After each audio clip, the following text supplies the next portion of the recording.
आज हम बात करने वाले हैं आपकी पेंशन से जुड़ी एक बहुत बड़ी और जरूरी खबर के बारे में। अगर आप एक कर्मचारी हैं तो ये खबर सीधे तौर पर आपसे जुड़ी है।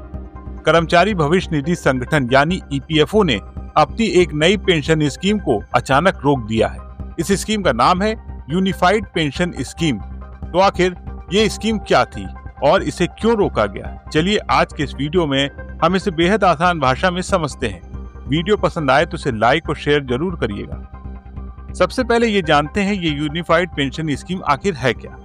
जैसा कि नाम से ही पता चलता है, यूनिफाइड यानी एक साथ जुड़ा हुआ।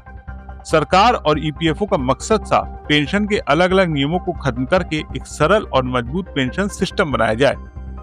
इस स्कीम का मुख्य उद्देश्य उन कर्मचारियों को एक बेहतर और स्थिर पेंशन का विकल्प देना था जो अभी नेशनल पेंशन प्रणाली यानी एनपीएस के तहत आते हैं। आसान शब्दों में कहें तो ये पेंशन की दुनिया में एक बड़ा सुधार लाने की कोशिश थी ताकि सब कुछ एक ही छतरी के नीचे आ जाए और कर्मचारियों को ज्यादा फायदा मिले। अब सवाल उठता है, इस स्कीम के दायरे में कौन कौन आने वाला था? ईपीएफओ के आदेश के मुताबिक ये स्कीम उन सभी कर्मचारियों के लिए थी जो 1 अप्रैल 2025 तक नौकरी में थे और एनपीएस का हिस्सा थे।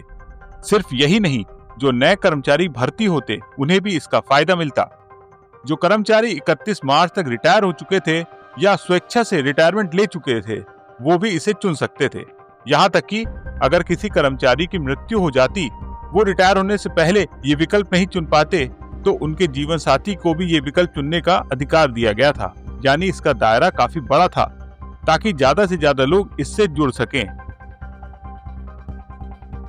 लेकिन सवाल यह कि इस पर अचानक ब्रेक क्यों लगाया गया? सब कुछ ठीक चल रहा था। इस साल फरवरी में ईपीएफओ के सेंट्रल बोर्ड ने इस स्कीम को हरी झंडी दी और मार्च में आदेश जारी हो गया। कहा गया था कि 1 अप्रैल से कर्मचारी इसे चुन सकते हैं और एक बार चुना गया विकल्प बदला नहीं जाएगा। लेकिन अब ईपीएफओ ने एक नया आदेश जारी करके इस पूरी प्रक्रिया पर अगली सूचना तक रोक लगा दी है। ईपीएफओ का कहना है ये मामला अभी विचाराधीन है। इसका सीधा सा मतलब है कि सरकार और संगठन इस योजना के हर पहलू पर दोबारा विचार कर रहे हैं। हो सकता है वो इसके वित्तीय प्रभाव, इसे लागू करने की प्रक्रिया और कर्मचारियों पर इसके असर का फिर से आंकलन करना चाहते हो। वो ये सुनिश्चित करना चाहते हैं कि ये स्कीम लंबी अवधि में सभी के लिए फायदेमंद हो और इसमें कोई कमी ना रह जाए। इस रोक के बाद कर्मचारियों में थोड़ी उलझन और असमंजस की स्थिति बन गई है। जो लोग इस नई स्कीम को अपनाने का मन बना रहे थे उन्हें अब इंतजार करना होगा, लेकिन फिलहाल पुरानी व्यवस्था ही जारी रहेगी। ईपीएफओ ने साफ कर दिया है जब तक इस पर अंतिम फैसला नहीं हो जाता तब तक मार्च वाला आदेश लागू नहीं माना जाएगा। उम्मीद है कि आने वाले कुछ महीनों में बैठकों और चर्चाओं के बाद इस पर एक साफ तस्वीर सामने आएगी। सरकार सभी पहलुओं पर विचार करने के बाद ही कोई अंतिम निर्णय लेगी। यानी आपकी पेंशन को बेहतर करने के लिए लाई जा रही यूनिफाइड पेंशन स्कीम फिलहाल ठंडे बस्ते में चली गई है। इस पूरे मामले पर आपका क्या सोचना है?